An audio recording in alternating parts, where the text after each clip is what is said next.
यहां आकर इन्होंने एक और डायलॉग मारा कि पाकिस्तान ने जिस तरह से काम किया है इस समय ग्लोबल पीस के लिए जो कह सकते हैं, और यहां पर इन्होंने अपनी तरफ से जो बातें कही उसमें सबसे बड़ी बात थी कि Pakistan is a major regional power और and an important partner for EU, और साथ ही दिए जा रहे हैं, रीजनल पावर माना जा रहा है, बधाइयां दी जा रही हैं कि तुमने बहुत अच्छे से काम किया। इन सबके साथ साथ कश्मीर के मसले पर, जिसमें कि पाकिस्तान और ईयू का ये समझौता भारत के लिए एक बड़ा चिंता विषय बन रहा है। इस जॉइंट स्टेटमेंट की अंदर कई बातें ऐसी हैं जो इंडिया को नागवार गुजर सकती हैं। ये इंडिया की कूटनीतिक हार बनकर के सामने आएगी, और वो भी हम हार किससे रहे हैं? पाकिस्तान से। तो क्या ऐसा हो सकता है पाकिस्तान क्यों इस मदर ऑफ ऑल डील्स को खत्म करना चाहता था? आप देखो तो सक्सेसफुल तो जरूर हुआ है इस स्टेटमेंट के बाद, जिसमें इसने काफी तारीफें भी की पाकिस्तान का जो सॉफ्ट पावर बढ़ रहा है कि यूरोपियन यूनियन जम्मू कश्मीर को एक ऐसा कॉन्फ्लिक्ट मान रहा है। यूरोपियन यूनियन की साल की शुरुआत में भारत ने यूरोप के साथ mother of all trade deal कर डाली थी। इसे एक बहुत बड़ा अचीवमेंट करार दिया गया था, इसलिए कि जिस तरह से भारत अमेरिका के बीच में ट्रेड डील होने में लंबा समय ले रही है, उस बीच में भारत ने यूरोप के साथ ट्रेड डील करके एक बड़ा मुकाम बनाया था। और यह हो भी क्यों ना, आज भारत और ईयू के बीच की जो ट्रेड है वो लगभग 130 बिलियन डॉलर की है। सर्विसेज जोड़ दी जाए तो 200 बिलियन डॉलर से ज्यादा भारत और यूरोप ट्रेड डील में ट्रेड करते हैं, व्यापार करते हैं। यूरोपियन यूनियन के जो सदस्य देश हैं उनमें से भारत से सामान मंगाकर ट्रेड डेफिसिट ही रहता है, मतलब भारत ट्रेड सरप्लस में रहता है यूरोप के साथ व्यापार, यूरोपियन यूनियन के साथ व्यापार करके। यह घटना भारत के लिए एक बड़ी ऐतिहासिक घटना कंसीडर की गई थी। यूरोपियन यूनियन के प्रतिनिधि भारत आए थे, भारत के अंदर इसका बहुत ही रिपब्लिक डे के परेड में हमने इनको मुख्य अतिथि भी बनाया था। यह घटना भारत के लिए एक बहुत बड़ा ग्लोबल इवेंट थी। आप में से बहुत सारा कि पूरा यूरोप जो है ये फिलहाल सुर्खियों में है। क्यों सुर्खियों में है? क्योंकि यूरोपियन यूनियन की तरफ से उनकी हाई रिप्रेजेंटेटिव जो कि सिक्योरिटी और विदेश के मामले में है, कजा कलास, वो पाकिस्तान की यात्रा पर हैं। और पाकिस्तान पहुंचते ही उन्होंने यूक्रेन का जैसा मसला यूरोप के लिए एकदम अपना जिगर का टुकड़ा सा हो रखा है कि यूक्रेन को कुछ हुआ तो हमारा नुकसान हो जाएगा, ऐसे ही कश्मीर के मुद्दे को पाकिस्तान के लिए भी उन्होंने छेड़ दिया। ज्वाइंट डायलॉग निकला और उसमें जम्मू कश्मीर और यूक्रेन दोनों के ऊपर संयुक्त बयानबाजी बाहर आ गई। ये बिल्कुल वैसा था कि भाई ठीक है पाकिस्तान वालों, तुमने यूक्रेन को चोरी छुपे मिसाइलें दी थी, तुम्हारी मिसाइलों के चलते चलो हम तुम्हें जम्मू कश्मीर पर सपोर्ट दे देते हैं। कैसा सपोर्ट? कि हाँ भाई ये यूएन में डिस्कस होने वाला मुद्दा है, अंतरराष्ट्रीय स्तर पर होने वाला मुद्दा है। भारत चूंकि इस मुद्दे को इंटरनेशनल मुद्दा नहीं मानता, भारत पाकिस्तान के बीच का इंटरनल मैटर मानता है, तो थर्ड पार्टी को हम हमेशा ही इग्नोर करते आए हैं। लेकिन पाकिस्तान की यूरोपियन यूनियन से ये जो चाहत थी ये पूरी होती तो दिखी। यही है आज के सेशन का मुख्य विषय कि भारत ने यूरोपियन यूनियन से क्या अपने लिए ये भी नहीं डिमांड करी कि आप अंतरराष्ट्रीय स्तर पर पाकिस्तान को हमारे बराबर लाकर बिठाएंगे। पाकिस्तान, जहां मैंने आपको आते ही ट्रेड गिनाया कि लगभग 200 बिलियन से डॉलर से ज्यादा का ट्रेड भारत और यूरोपियन यूनियन करते हैं, पाकिस्तान यूरोपियन यूनियन के साथ हद मार के 14 बिलियन डॉलर का व्यापार करता है, यानी कि 1/12वां हिस्सा भी नहीं कर पा रहा है। और ऐसे में बराबरी लाकर के आप उसको ऐसे बिठा रहे हैं कि नहीं, ये बैलेंसिंग एक्ट में कंसीडर की जानी चाहिए कि जब भी हम दक्षिण एशिया की बात करें तो भारत पाकिस्तान को बराबर। और तो और यहां आकर इन्होंने एक और डायलॉग मारा कि पाकिस्तान ने जिस तरह से काम किया है इस समय ग्लोबल पीस के लिए, जो अमेरिका और ईरान के बीच में संबंध स्थापित कराने का, नेगोशिएशन कराने का प्रयास कर रहे हैं, वो कमांडेबल है। तो चलिए साहब आज इनकी पूरी कमांडेबल व्यवस्था का विश्लेषण करते हैं, जानते हैं, इस कहानी के मायने समझते हैं। हाई रिप्रेजेंटेटिव क्या होता है? तो ये समझिए कि अगर यूरोपियन यूनियन खुद एक देश होता, जैसे आज उसमें कई देश हैं, लेकिन उनमें से अगर संयुक्त रूप से सबको एक देश कह दिया जाए तो ये विदेश मंत्री कंसीडर की जाए। इस तरह से आप इनको समझ सकते हैं। ठीक है, तो काफी पावरफुल पोस्ट है। तो आइए आप हम इनके दोनों के चेहरों को समझने का प्रयास करते हैं। इस बात को समझते हैं के साथ कोर्स उपलब्ध है। साथियों, तो फिलहाल के लिए कजा कलास जो है यूरोपियन यूनियन की आसान भाषा में कहिए तो विदेश मंत्री, इन दिनों पाकिस्तान की यात्रा पर हैं। आसान भाषा इसलिए बोल रहा हूं क्योंकि वो है तो high representative for security and विदेश मामला, लेकिन उनको आप कंट्री कंसीडर करते हुए चलें तो विदेश मंत्रालय की तरह से समझिए। वो इन दिनों आई हुई हैं और चर्चा कर रही हैं पाकिस्तान के साथ ट्रेड को लेकर के कि भैया पाकिस्तान को कैसे आगे लेकर चलना है। यहां पर आप पाकिस्तान के प्रधानमंत्री के साथ उन्हें देख सकते हैं। कजा कलास को इन्वाइट पाकिस्तान ने किया था, रिसीव करने के लिए खुद इशाक डार इनको पहुंचे थे। मतलब एक तरह से जब ये आई तो इनको बिल्कुल इशाक डार ने अपने यहां का मेन गेस्ट बनाकर सभी से इंट्रोड्यूस कराया, जो कि यहां के पाकिस्तान के उप प्रधानमंत्री हैं। यह घटना अपने आप में कंसीडर क्यों की जा रही है? क्योंकि ईयू अभी इस साल की शुरुआत में तो भारत की गुण गाता दिख रहा था, अब पाकिस्तान के साथ में खड़ा दिखाई दे रहा है। अब आपके दिमाग में एक बेसिक सवाल आएगा, तो क्या पाकिस्तान से संबंध रखना बंद कर देंगे दुनिया के देश? क्या भारत ने इस तरह की रणनीति अपना रखी है कि मतलब अगर रहना है तो भारत के साथ रहो, नहीं तो मत रहो, ऐसी स्थिति है क्या? नहीं, भारत कभी भी यह नहीं कहता कि भारत के साथ हो तो पाकिस्तान के साथ मत रहो, यह आपका विषय है, लेकिन बराबर मत रखो। हमें असली चिड़ इस बात से है कि आप हमसे जो व्यापार का लेवल रखते हैं वो इनके साथ नहीं रखते, लेकिन इन्हें खुश करने के लिए जो पहले ब्रिटिशर्स किया करते थे अपीजमेंट यानी कि तुष्टीकरण, इनकी गलतियों को इग्नोर करते हुए इन्हें बराबर के लिए शाबाशी दे देना। गलतियां एन नंबर ऑफ गलतियां हैं बलूचिस्तान के अंदर। स्थिति में पाकिस्तान के विषय पर भारत का स्टैंड यह रहा है कि दुनिया वालों कम से कम इतना तो रिकॉग्नाइज कर लो कि आपके लिए भारत पाकिस्तान पड़ोसी नहीं है। मतलब ऐसे ना समझा जाए कि पड़ोसी की तरह इक्वल ट्रीटमेंट दे देंगे, आप हमें वो कर रहे हैं। आप में से कुछ लोग कहेंगे सर अपन भी तो यही करते हैं रशिया यूक्रेन के मामले में, अपन भी तो दुनिया के बहुत से मामलों में ऐसा ही करते हैं। तो भैया इसका मतलब यह हुआ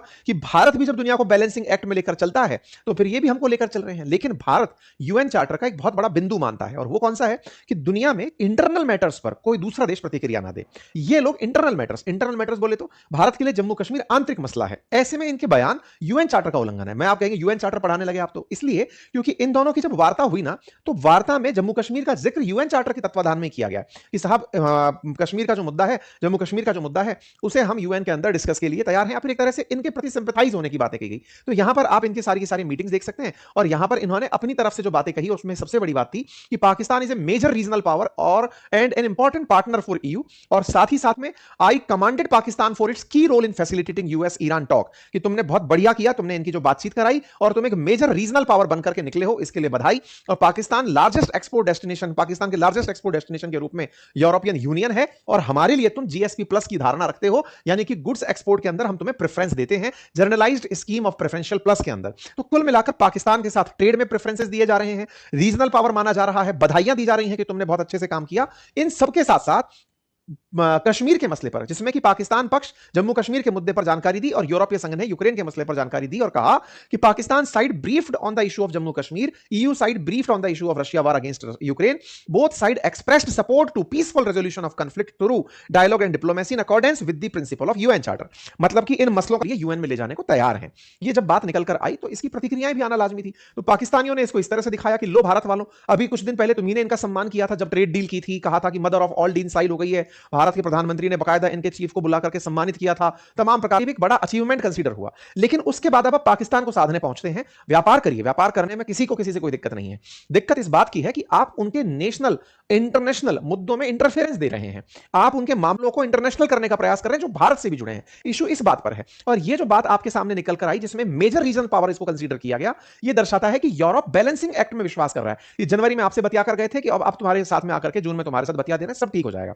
ये जो ईयू पाकिस्तान योग दे रहे हैं, तो कुल मिलाकर बात यह है कि यूरोपियन यूनियन का ये जो बर्ताव है, इसे हमें इग्नोर करके आगे ही बढ़ जाना चाहिए। भारत को चाहिए कि कश्मीर के मसले को लंबा ना खींचे, खत्म ही कर दे, कि ले जाकर के चलो भाई दुनिया में इतनी वॉर छिड़ रही हैं, एक और छिड़ जाएगी, अपडेटेड हो जाएंगी चीजें। आपको क्या लगता है, ऐसी फीलिंग नहीं आती कि भारत एक दिन इसी युद्ध के काल में अमेरिका ईरान उलझे पड़े, रशिया यूक्रेन उलझे पड़े हैं, सब लोग चल रहे हैं, अपन भी अपना अपना काम निपटा के चले आए? क्या लगता है आपको? हालांकि इसकी कुछ टेक्निकलिटीज हैं, आप में से कुछ जिम्मेदार श्रोता कहेंगे कि नहीं सर, आप युद्ध के अंदर समझते नहीं है कितना नुकसान हो सकता है, लेकिन रोज का नुकसान से बेहतर एक दिन का नुकसान है। कुछ इस विचार के भी अगर साथी हैं तो कमेंट बॉक्स में जरूर बताएं। भारत ने कई पॉइंट्स हैं जॉइंट डिक्लेरेशन के अंदर। पॉइंट नंबर 11 क्या कहता है? पॉइंट नंबर 11 कहता है कि पाकिस्तान ने जम्मू कश्मीर के मुद्दे पर इंफॉर्मेशन दी। यूरोपियन यूनियन के जो रिप्रेजेंटेटिव थे उन्होंने यूक्रेन के खिलाफ रशिया की जो वॉर है उसके बारे में इंफॉर्मेशन दी। दोनों ने कहा कि दोनों पक्षों के, यानी कि ईयू कहता है कि दोनों पक्षों को, पाकिस्तान और यानी कि रशिया यूक्रेन भी, उनको यूनाइटेड नेशन के चार्टर के जो प्रिंसिपल हैं, बातचीत से और डिप्लोमेसी के माध्यम से शांतिपूर्ण तरीके से सॉल्यूशन खोजना चाहिए। अब कश्मीर के ऊपर यूनाइटेड नेशन की बात कही है यहां पर। भारत ने शायद इसको एक किस्म से आपत्तिजनक माना है। एक्सपर्ट्स का मानना है कि इस लैंग्वेज को एक्सेप्ट करके ईयू ये मान लेता है कि जम्मू और कश्मीर एक इंटरनेशनल इशू है, जो इंडिया नहीं मानता है। इंडिया कहता है कि एक बायलैटरल मुद्दा है, लेकिन पाकिस्तान कहता है कि ये इंटरनेशनल मुद्दा है और इसको यूनाइटेड नेशन के द्वारा सॉल्व किया जाना चाहिए। तो अगर यूएन का स्टेटमेंट देखोगे तो उनका ये कहना है कि रशियन यूक्रेन डिस्प्यूट और कश्मीर डिस्प्यूट यूनाइटेड नेशन के प्रिंसिपल के अनुसार बातचीत और डिप्लोमेसी के माध्यम से सुलझाना चाहिए। अब भारत का रुख ये है कि कश्मीर भारत का हिस्सा है, जिसमें यूके भी है, और जबकि यूरोपियन यूनियन जम्मू कश्मीर को एक ऐसा कॉन्फ्लिक्ट मान रहा है जो इंटरनेशनल कॉन्फ्लिक्ट है और जिसको इंटरनेशनल कॉन्फ्लिक्ट में यूनाइटेड नेशन के अनुसार इसको सॉल्व करना चाहिए, और इंडिया उसको अंदर लाने के चक्कर में नहीं रहता। अब ये क्या कहा जाए, अल्टीमेटली ईयू की ये जो भूमिका है ये थोड़ी सी यहाँ पर भारत को नागवार गुजरती हुई नजर आ रही है। आज हम बात करने वाले हैं पाकिस्तान और ईयू के बारे में।